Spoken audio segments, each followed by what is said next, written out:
সাম্প্রতিক সময়ে দেশে বিরাজমান পরিস্থিতিতে আইন শৃঙ্খলা নিয়ন্ত্রণে 53 বিজিবি কর্তৃক আমাদের দায়িত্বপূর্ণ সীমান্ত এলাকায় বিশেষ টহল, অতিরিক্ত চেকপোস্ট এবং গোয়েন্দা নজরদারি বৃদ্ধি করা হয়েছে।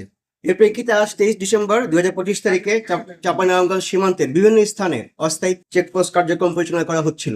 ঠিক এই সময় হঠাৎ আমাদের নিকট সংবাদ আসে যে সীমান্ত হতে 900 গজ বাংলাদেশের অভ্যন্তরে শিবগঞ্জ থানাধীন মোনাকাশী ইউনিয়নের রাঘববাটি এলাকা দিয়ে অবৈধ চলাচলকৃত কিছু বিদেশি অস্ত্র বাংলাদেশে প্রবেশ করতে পারে।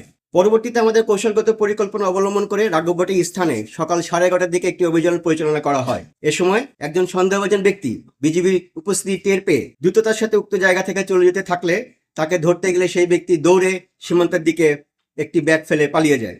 পরবর্তীতে টহল দল ঘটনাস্থল তল্লাশি করে ব্যাগটি উদ্ধার করে এবং পলিথিনে মোড়ানো অবস্থায় 2টি বিদেশি পিস্তল, 4টি ম্যাগাজিন এবং 5 রাউন্ড গুলি জব্দ করে।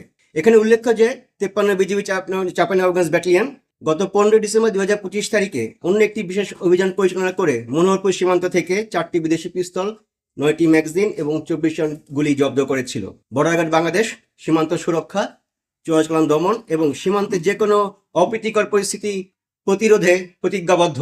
এই লক্ষ্যে কৌশলগত পরিকল্পনার মাধ্যমে আমরা প্রয়োজনীয় প্রতিরোধমূলক ব্যবস্থা গ্রহণ করেছি এবং ভবিষ্যতেও এ ধরনের কার্যক্রম অব্যাহত থাকবে। ধন্যবাদ।